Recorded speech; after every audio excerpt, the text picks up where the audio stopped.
السلام عليكم ورحمة الله وبركاته. نحمده ونصلي على رسوله الكريم، أما بعد، فأعوذ بالله من الشيطان الرجيم. بسم الله الرحمن الرحيم. رب اشرح لي صدري ويسر لي أمري واحلل عقدة من لساني يفقهوا قولي. ربنا زدنا علما، اللهم فقهنا في الدين، آمين يا رب العالمين. سورۃ النساء چل رہی ہے، پارہ نمبر 5 ہے، رکوع نمبر 10 ہے، اور آیت نمبر 92 کی تفسیر ہم دیکھتے ہیں کہ اللہ رب العزت نے اس آیت میں کیا ارشاد فرمایا۔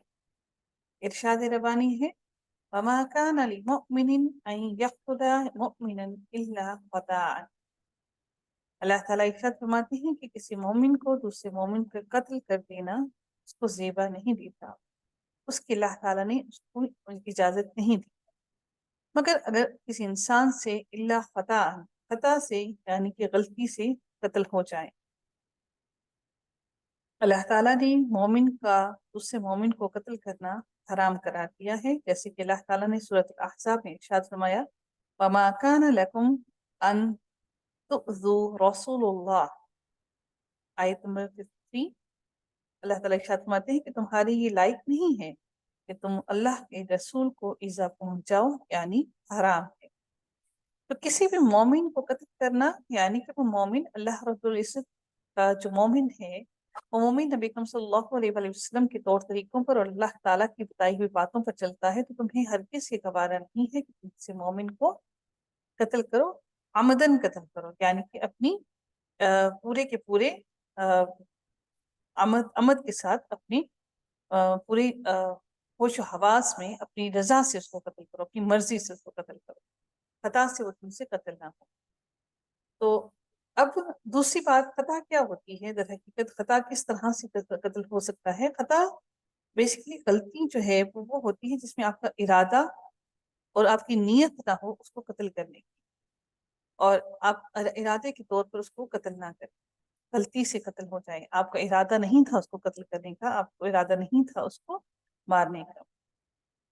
اب اللہ تعالیٰ ارشاد فرماتے ہیں، ارشاد ربانی ہے، اللہ تعالیٰ آگے ہمیں بتاتے ہیں کہ اللہ رب العزت کا ارشاد ہے، وَمَن قَتَلَ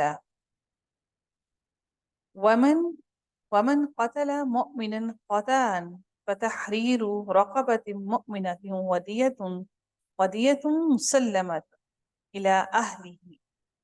اب ان کی بات کی جا رہی ہے جو شخص کسی مسلمان کو بلا قصد مار دے، یعنی کہ خطا سے مر جائے اس سے، تو اللہ تعالیٰ نے اس کے لیے، اس انسان کے لیے جس سے خطا سے غلطی سے کوئی مر جائے، تو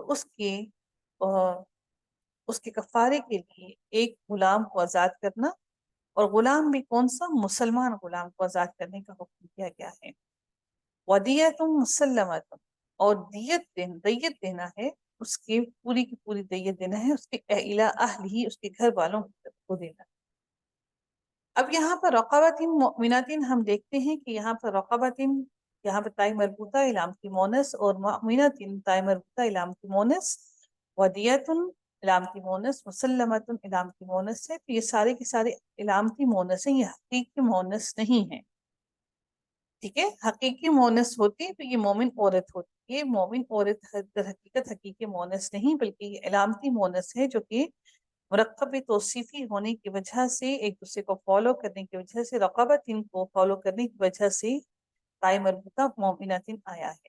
اسی طرح سے دیتن کے ساتھ مسلمت ہمارا تائی مربوطہ، اس کو فالو کرنے کی وجہ سے، مرکب توصیفی کی وجہ سے یہاں پر بھی آیا ہے۔ اب یہ خطا سے قتل ہونے کے بارے میں اللہ تعالیٰ نے دیت کا حکم دیا ہے، لیکن جو انسان عمدن کسی کو قتل کرے، اپنی پوری نیت کے ساتھ کسی کو قتل کرے، تو اس کے بارے میں اس کا حکم جو ہے وہ قصاص ہے۔ قصاص کیا ہوتا ہے؟ جسم کے بدلے جسم، جان کے بدلے جان، یعنی اور ناک کے بدلے ناک، آنکھ کے بدلے آنکھ، بازو کے بدلے بازو، ہاتھ کے بدلے ہاتھ، یعنی کہ جس طرح سے جیسے قتل کیا گیا، جو معاملہ ہوا اس کا پورا ویسے ہی بدلا دیا جائے، اس کو کہا جاتا ہے قصاص۔ جو عمدن کیا جائے اس کا حکم قصاص ہے، اور جو خطا سے ہو جائے اس کا حکم اس کے لیے دیت موجود ہے۔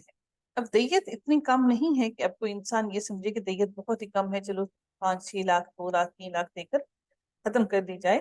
حدیث شریف میں آتا ہے کہ جو دیت حدیث نے اس کی مقرر کی ہے وہ دیت 100 اونٹ یا اس کے برابر کی قیمت کا سونا یا چاندی یا اس کے برابر کی کرنسی کی شکل میں ہونی چاہیے، یہ دیت ہے۔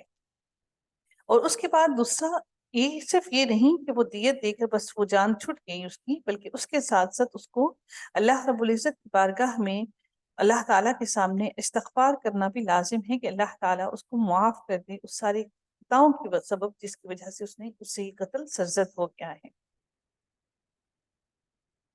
اب جو خطا سے جو قتل ہو جائے اس کا قصاص نہیں ہے، خطا سے قتل ہونے کے لیے اس کا قصاص نہیں بلکہ اس کی دیت ہے۔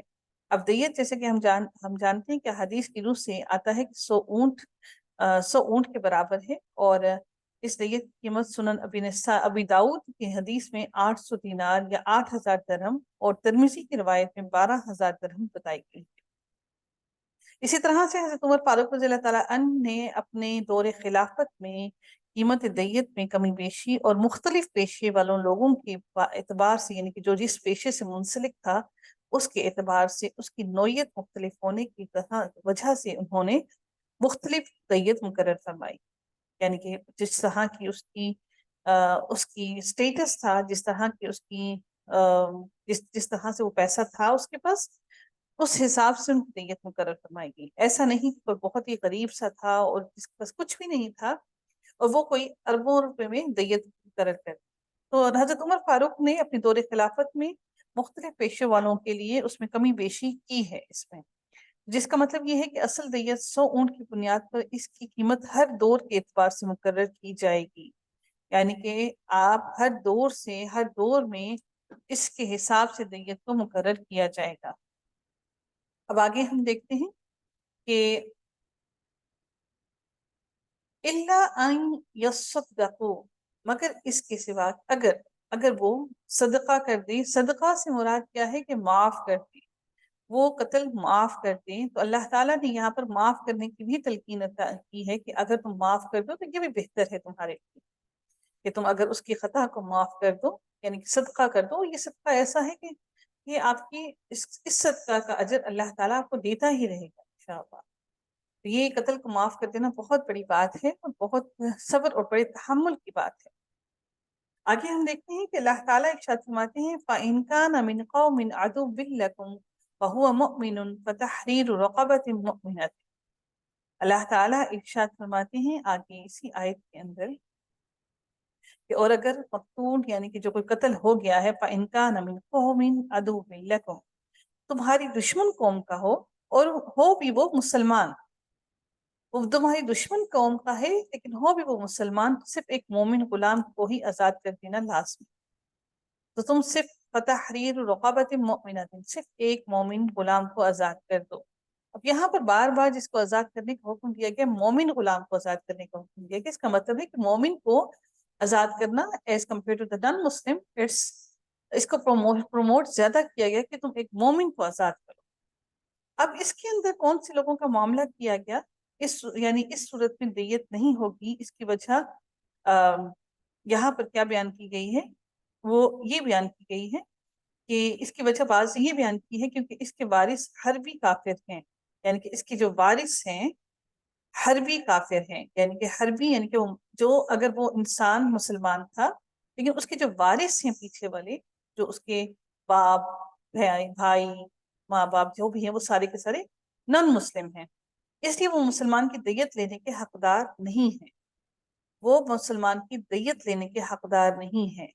اس کی دیت صرف اس کے لیے اللہ تعالیٰ نے حکم دیا کہ صرف ایک غلام کو ہی آزاد کر دو۔ اب وہ غلام کو اللہ تعالیٰ نے آزاد کروا دیا، لیکن مسلمان چونکہ ایک مسلمان قتل ہوا، ایک مسلمان کے ہاتھ سے مسلمان قتل ہوا، لیکن اس کے وارث جو ہے وہ مسلمان نہیں ہیں، تو ان وارثوں کو یہ ہرگز حق نہیں پہنچتا کہ کسی مسلمان کی دیت لے کر اس سے فائدہ اٹھا سکے، کیونکہ ان کے دلوں میں یہ ایک بغض لازمن ہوا ہوگا کہ یہ ہمارے دین سے پھر گیا ہے، یعنی کہ وہ کافر تھے اس کے والدین، تو وہ یا پھر ان کے بھائی، تو ان کے دل میں اس کے دین سے پھرنے کی وجہ سے ان کے دل میں کجی موجود ہوگی.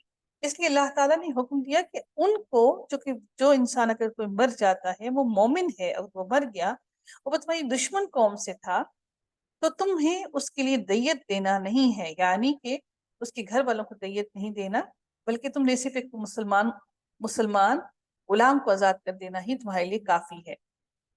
اب ایک وجہ یہ ہو گئی، اور بعض نے اس کی وجہ یہ بیان کی ہے کہ اس مسلمان نے اسلام قبول کرنے کے بعد چونکہ ہجرت کا حکم آیا تھا، اس نے ہجرت نہیں کی، جبکہ ہجرت کی اس وقت بڑی تاکید کی گئی تھی. جب اللہ تعالیٰ نے ہجرت کرنے کے مسلمانوں کو کہا تھا تو بڑی تاکید سے کہا تھا کہ تم ہجرت کرو. تو اس کوتاہی کی وجہ سے بھی اس کے خون کی حرمت کم ہے. یعنی کہ ایک مومن جو اللہ تعالیٰ کی تمام باتیں سنتا ہے. اب مومن کی بات کی گئی کہ مومن ہونا، تو اللہ تعالیٰ کی وہ ساری باتیں سنتا ہے، تو اس کی جان بڑی اہم ہے، بڑی قیمتی ہے. ایک غلام کو بھی آزاد کرنا ہے اور 100 اونٹوں کے برابر دیت بھی دینی ہے. لیکن جو عمدن قتل کر دیا جائے تو اس کے لیے قصاص ہے، اللہ کہ اس کے گھر والے اس کو معاف کر دیں یا پھر وہ دیت لے لیں. لیکن جو خطا سے قتل ہو جائے اس کے لیے قصاص کا حکم نہیں دیا گیا، بلکہ اس کے لیے دیت کا حکم دیا گیا کہ دیت دی جائے. وَإِن كَانَ مِن قَوْمٍ بَيْنَكُمْ وَبَيْنَهُمْ مِيثَاقٌ فَدِيَةٌ مُسَلَّمَةٌ إِلَىٰ أَهْلِهِ وَتَحْرِيرُ رَقَبَةٍ مُؤْمِنَةٍ. ابھی ایک تیسری قسم بیان کی، 2 قسمیں ہم نے پیچھے پڑھ لی. اب تیسری قسم کیا ہے کہ اس میں بھی وہی کفارہ اور دیت ہے جو پہلی صورت میں ہے. بعض نے کہا ہے کہ اگر مقتول یعنی کہ جس سے آپ نے معاہدہ کیا ہے، میثاقن تمہارے درمیان اور ان کے درمیان میں ایک معاہدہ ہو گیا ہے، وہ ذمی ہے، تو اس کی دیت مسلمان کی دیت سے نصف ہے. ذمی کون ہوتا ہے؟ جو کہ مسلمان نہیں ہوتا، ٹھیک ہے، جو ٹیکس پے کرتا ہے آپ کو اپنے آپ کے ملک میں رہتا ہے، لیکن he is not a Muslim. ٹھیک ہے، تو اس کے لیے اللہ تعالیٰ نے حکم دیا. اس کے بارے میں حکم آتا ہے، کچھ کہتے ہیں کہ اس بارے میں یہ ہے کہ مقتول اگر وہ ذمی ہے تو اس کی دیت مسلمان کی دیت سے نصف ہوگی، یعنی کہ ہاف ہوگی. ٹھیک ہے، کیونکہ حدیث میں کافر کی دیت مسلمان کی دیت سے نصف بیان کی گئی ہے. لیکن زیادہ صحیح بات یہی معلوم ہوتی ہے کہ اس تیسری صورت میں بھی مقتول مسلمان ہی کا حکم بیان کیا جا رہا ہے، یعنی کہ فدیۃ مسلمۃ الی اہلہ وتحریر رقبۃ مؤمنۃ. تو اس کی صورت میں بھی ایک تو اس کے گھر والوں کو دیت دینا ہے، اور دوسرا ایک غلام کو مسلمان غلام کو آزاد کرنا ہے، اس صورت میں کہ جب کہ تمہاری اور ان کے درمیان میں ایک معاہدہ طے ہوا ہے کہ تم ایک دوسرے کو قتل نہیں کرو گے اور ایک دوسرے کو نہیں مارو گے. اب آگے چلتے ہیں. اس کے آگے اگلی آیت کے حصے میں کیا ارشاد ہوتا ہے؟ فَمَن لَمْ يَجِدْ فَصِيَامُ شَهْرَيْنِ متتابعین، یہ بھی مرکب توصیفی ہے. شہرین متتابعین، دیکھیے چاروں اعتبار سے یہ برابر ہے. اس کو مجھے بتائیے گا کہ کون سا والا مرکب توصیفی ہے. ٹھیک ہے، شہرین متتابعین. فَمَن لَمْ يَجِدْ فَصِيَامُ شَهْرَيْنِ متتابعین، اور اگر تم میں سے کوئی یہ چیز یعنی کہ دیت دینے کے لیے یہ پیسہ نہ پائے، یعنی کہ وہ 100 اونٹ کے برابر نہ پائے، اور اگر آزاد کرنے کے وہ کسی غلام کو آزاد کرنے کی استطاعت نہیں رکھتا ہے، یا اس کے پاس کوئی غلام نہیں ہے، تو اس کے لیے اللہ تعالیٰ نے ارشاد فرمایا ہے کہ شہرین متتابعین، کہ ایک دوسرے کی آگے پیچھے آنے والی یعنی کہ مسلسل 2 ماہ کے وہ روزے رکھے. مسلسل وہ 2 ماہ کے روزے رکھے گا. اگر ان 2 ماہ کے روزے کے درمیان میں اس کا ایک دن کا بھی گیپ آ گیا تو اس کو وہ روزے دوبارہ سے نئے سرے سے رکھنے پڑیں گے، اللہ کہ کوئی ایسا کوئی معاملہ آ جائے، جیسے کہ اگر کسی عورت نے رکھنا ہے تو اس کو نفاس یا حیض کا معاملہ آ جائے، یا پھر کوئی ایسا عذر پیش آ جائے جو شدید بیماری میں مبتلا ہو جائے اور وہ اس کو روزہ رکھنے سے اس کی موت واقع ہو سکتی ہے، تو اس صورت میں وہ روزے کو قضا کر سکتا ہے. ادروائز اس کو 2 مہینے کے پورے روزے رکھنے لازم ہیں. توبۃ من اللہ، کہ اللہ تعالیٰ سے بخشوانے کا ایک طریقہ ہے کہ اللہ تعالیٰ کی طرف وہ بخشش مانگے. کہ اللہ تعالیٰ نے یہ روزے رکھنے کا کیوں کہا کہ جب انسان مسلسل 2 ماہ کے روزے رکھے گا، اپنے پیٹ کو خالی رکھے گا، تو اس کے اندر تقوی پیدا ہوگا. تو جو انسان یہ چیز ایسا کرنے کی استطاعت نہیں رکھتا، وہ 2 ماہ کے مسلسل روزے رکھے جو دیت ادا نہیں کر سکتا. اللہ تعالیٰ ارشاد فرماتے ہیں وَكَانَ اللَّهُ عَلِيمًا حَكِيمًا، اور اللہ تعالیٰ بخوبی جاننے والا اور حکمت والا. اس کی بھی امپورٹنٹ بات یہ ہے کہ جو انسان روزے رکھتا ہے، روزہ رکھنا اس انسان اور اللہ کے درمیان میں ایک موجود ہے. اللہ اور اس انسان کے درمیان کا ایک تعلق ہے، کیونکہ صرف وہی انسان جانتا ہے کہ میں روزے کی حالت میں ہوں یا نہیں ہوں، اور اللہ ہی جانتا ہے کہ وہ انسان روزے کی حالت میں ہے یا نہیں ہے. اس سے انسان کے دل میں مزید تقوی پیدا ہوتا ہے. اللہ تعالیٰ ارشاد فرماتے ہیں کہ آیت کے اندر وَمَن يَقْتُلْ مُؤْمِنًا مُتَعَمِّدًا فَجَزَاؤُهُ جَهَنَّمُ خَالِدًا فِيهَا. اب کوئی عمدن کسی انسان کا، کسی مومن کا کوئی قتل کر دے، متعمدن عمدن قتل کر دے، جانتے بوجھتے ہوئے قتل کر دے، اور اس سے وہ قتل خطا کے طور پر نہ ہو، اور وہ عادتاً ایک ایسی چیز سے قتل کرے جو آلائی قتل ہو، جس سے قتل کیا جائے، یعنی خنجر سے یا تلوار سے قتل کیا جائے.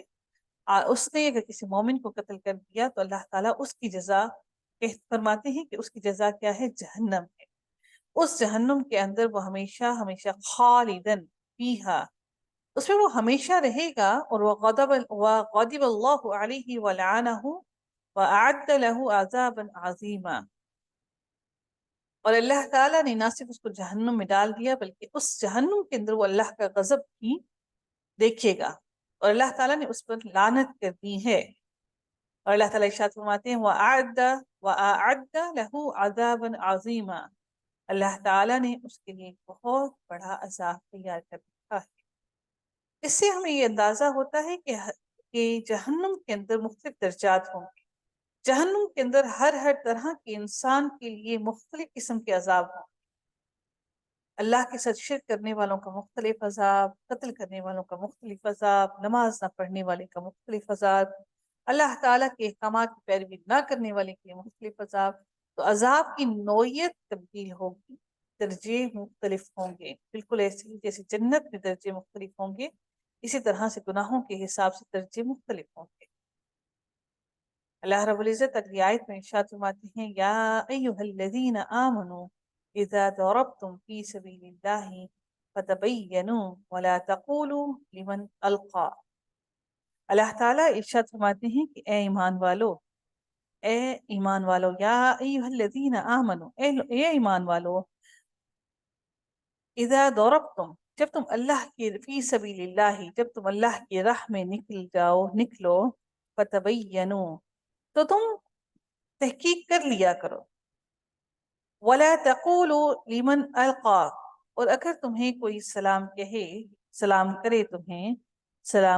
تمہیں تو تم اسے یہ نہ کہو کہ تم ایمان والے نہیں ہو. اِلَيْكُمُ السَّلَامَ لَسْتَ مُؤْمِنًا، یہ ہرگز مت کہو کہ تم ایمان والے یعنی کہ مومن نہیں ہو. در حقیقت اس کے بارے میں احادیث میں آتا ہے کہ بعض صحابہ کسی علاقے سے گزرے جہاں ایک چرواہا بکریاں چرا رہا، اور مسلمانوں کو دیکھ کر چرواہے نے سلام کیا. بعض صحابہ نے سمجھا کہ شاید وہ جان بچانے کے لیے اپنے آپ کو مسلمان ظاہر کر رہا ہے، تو انہوں نے کیا کیا، بغیر تحقیق کیے اسے قتل کر ڈالا، حالانکہ اس کے ہاتھ میں کوئی ہتھیار نہ تھا، وہ جنگ کرنے کی حالت میں بھی نہیں آیا تھا. تو انہوں نے اس کو قتل کر ڈالا، اور بکریاں بطور مال غنیمت لے کر نبی اکرم صلی اللہ علیہ وآلہ وسلم کی خدمت میں حاضر ہو گئے. جس پر اللہ تعالیٰ نے یہ آیت نازل فرمائی. یہ حدیث صحیح بخاری اور ترمذی میں تفسیر سورۃ النساء میں موجود ہے. بعض روایات میں آتا ہے کہ نبی اکرم صلی اللہ علیہ وآلہ وسلم نے یہ فرمایا کہ مکہ میں پہلے تم بھی اس چرواہے کی طرح ایمان چھپانے والے تھے. تبغون عرض حیات دنیا. اب اللہ تعالیٰ نبی اکرم صلی اللہ علیہ وسلم نے فرمایا کہ اس وقت تم بھی ایمان چھپانے والے تھے، بالکل اسی طرح سے جس طرح سے اس چرواہے نے اپنے ایمان کو چھپانے کو چھپایا اور چھپانے پر مجبور تھا. مطلب یہ تھا کہ اس قتل کا کوئی جواز نہیں بنتا تھا. وہ تم سے لڑنے کے لیے نہیں آیا تھا، وہ نہ تم سے کوئی جنگ کرنے کے لیے آیا تھا، پھر تم نے اس کو کیوں قتل کر ڈالا؟ اس لیے انہیں حکم دیا گیا کہ تم بغیر کسی جواز کی قتل مت کرو، اور جب بھی تم کسی اللہ کی راہ میں نکلو تو پھر پہلے تحقیق کر لیا کرو. یعنی تمہیں چند بکریاں، آگے جو ارشاد ہوتا ہے، تب تغون عورت الحیات دنیا، یعنی کہ جو تمہیں چند بکریاں جو حاصل تمہیں ہو گئیں اس کو قتل کرنے کی سبب یہ کچھ بھی نہیں ہے.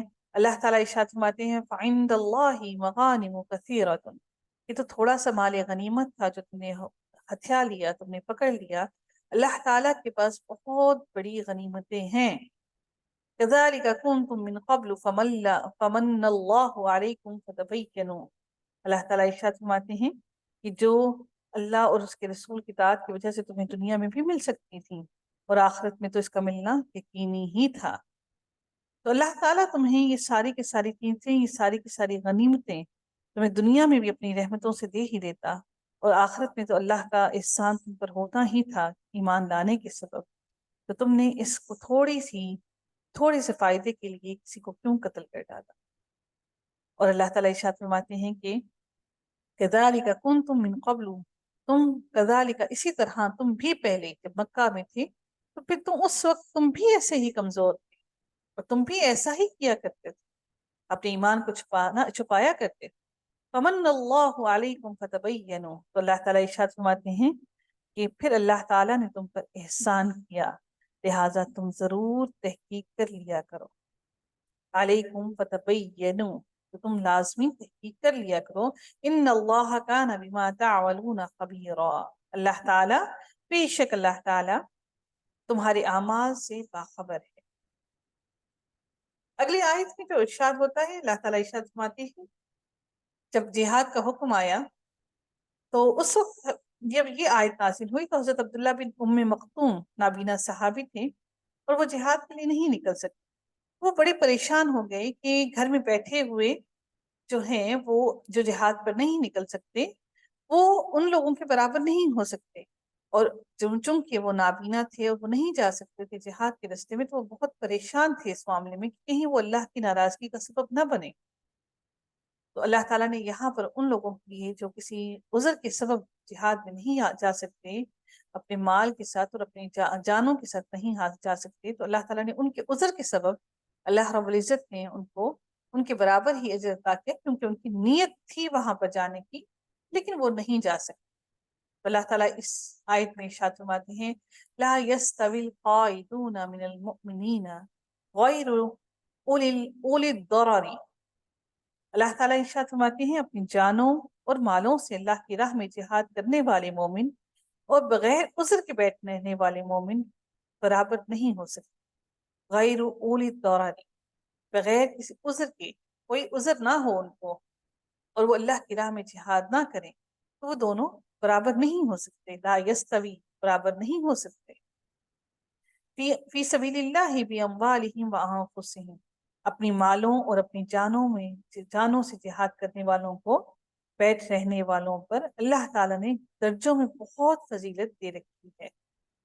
فضل اللہ المجاہدین باموالہم وانفسہم، اللہ تعالیٰ نے بہت فضل دے رکھا ہے ان لوگوں کو جو جہاد کرتے ہیں اپنے مالوں سے بھی اور اپنے جانوں کے ساتھ بھی. علی القاعدین درجہ، جو کہ اپنے گھروں میں بیٹھے ہوئے ہیں ان سے کئی گنا اللہ تعالیٰ نے ان کو درجہ دے رکھا ہے. اللہ تعالیٰ ارشاد فرماتے ہیں وَكُلًّا وَعَدَ اللَّهُ الْحُسْنَى، اللہ تعالیٰ ارشاد فرماتے ہیں کہ اور یوں تو اللہ تعالیٰ نے ہر ایک کو خوبی اور اچھائی کا وعدہ کر رکھا ہے. وَكُلًّا، ہر کسی سے اللہ نے وعدہ کر رکھا ہے بھلائی کا. فَفَضَّلَ اللَّهُ الْمُجَاهِدِينَ عَلَى الْقَاعِدِينَ أَجْرًا عَظِيمًا، اور اللہ تعالیٰ پھر ارشاد فرماتے ہیں لیکن مجاہدین کو بیٹھ رہنے والوں پر بہت بڑے اجر کی فضیلت دی رہی، ان کو بہت بڑا. اب وہ اجر کتنا بڑا ہوگا اس کے بارے میں ہم سوچ نہیں سکتے. تو جو آج مجاہدین جو اس وقت فلسطین میں لڑ رہے ہیں ان کا اجر اللہ رب العزت کے ہاتھ میں ہی ہے، اور ہم اس وقت ان کے ساتھ کیسے دے سکتے ہیں؟ ہم ان کے لیے دعائیں کر کے اور اللہ تعالیٰ سے مانگ کر، کیونکہ ہم یہ جانتے ہیں، ہم نے قرآن میں پڑھا ہے کہ اللہ تعالیٰ نے جب کسی کو فتح اور کامرانی دینی ہوتی ہے تو وہ فتح اور کامرانی نمبر سے اور طاقت سے نہیں ملتی، بلکہ جب اللہ تعالیٰ کا فضل ہوتا ہے تو اللہ تعالیٰ اپنے فضل سے اللہ تعالیٰ کامیابی نصیب کرتا ہے۔ یہی معاملہ اگر ہم اپنے بارے میں بھی دیکھیں تو ہم بڑی محنت کر جاتے ہیں، بڑی کوششیں کر جاتے ہیں، لیکن ہمیں ایٹ دا اینڈ کامیابی نہیں ملتی، کہ شاید ہماری محنت اللہ کو وہ پسند نہیں آتی۔ تو کبھی زندگی میں کامیابی نہ ملے تو اللہ سے دعا کیجیے، یا رب العزت میری محنت میں کوئی کمی تھی، یا اللہ اگر مجھ سے کوئی خطا ہو گئی تو اس خطا کو تم معاف کر۔ اپنے بچوں کو لازمی سکھائیے کہ محنت وہ کریں گے، لیکن اس محنت کی قبولیت اللہ رب العزت کے ہاتھ۔ اللہ تعالیٰ جب چاہے گا ان کی محنت کو قبول کر کے ان کے درجات کو بلند کرے گا اور ان کو کامیاب کرے گا۔ اگلی آیت میں دیکھتے ہیں اللہ تعالیٰ ارشاد فرماتے ہیں درجات منہ، اب وہ درجے کیا ہیں؟ اپنی طرف سے مرتبے کے لیے اللہ تعالیٰ نے، اب وہ درجے اللہ نے اپنی طرف رکھے ہیں، اور اللہ تعالیٰ نے ان درجوں کے بارے میں بتایا نہیں کہ وہ درجے کتنے بلند ہیں۔ اس سے بڑھ کر درجہ کیا ہوگا کہ مجاہد جب لڑتے لڑتے مر جائے، اللہ تعالیٰ نے ان کے لیے فرمایا کہ وہ ان کو مردہ مت کہو، میرے پاس زندہ ہے اور میرے پاس سے رزق کی جاتی۔ اس سے ہرگز یہ مطلب نہ لیجیے گا کہ وہ اپنی قبروں میں زندہ ہیں، بلکہ وہ اللہ کے پاس زندہ ہیں، اللہ رب العزت کی طرف سے ان کو رزق دیا جاتا ہے۔ وہ اپنی قبر کے اندر زندہ نہیں ہیں اور نہ ہی وہ ہمیں سن رہے، ان کا دنیا سے تعلق ختم ہو چکا ہے۔ اللہ تعالیٰ نے ان کو درجات بھی دیے، اور ان درجات کے بعد اللہ تعالیٰ ان کی اپنی مغفرت اور اپنی رحمت کا بھی وعدہ کرتا ہے۔ وَمَغْفِرَةً وَرَحْمَةً، مغفرت بھی کر دی اللہ نے ان کے سارے گناہوں کی بھی، اور رحمت۔ اللہ نے یہ وعدہ کر دیا، فَكَانَ اللَّهُ غَفُورًا رَحِيمًا، اللہ معاف کرنے کی وجہ سے، اپنی مغفرت کرنے کی وجہ سے اللہ تعالیٰ ارشاد فرماتے ہیں کہ اللہ ہی ہے جو بخشنے والا، رحمت کی وجہ سے رحیمہ۔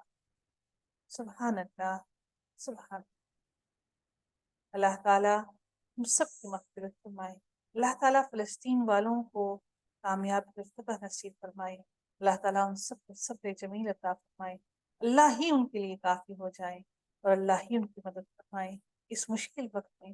اللہ تعالیٰ ان کو ان کی ایمان کی سلامتی ان کو نصیب کرے، اور اللہ تعالیٰ ان کو فتح اور کامرانی نصیب، آمین یا رب العالمین۔ وآخر دعوانا ان الحمد للہ رب العالمین، صلی اللہ تعالی علی خیرہ خلقہ اجمعین، برحمتک یا ارحم الراحمین، سبحانک اللہم وبحمدک، اشہد ان لا الہ الا انت، استغفرک واتوب الیک۔ السلام علیکم ورحمۃ اللہ وبرکاتہ۔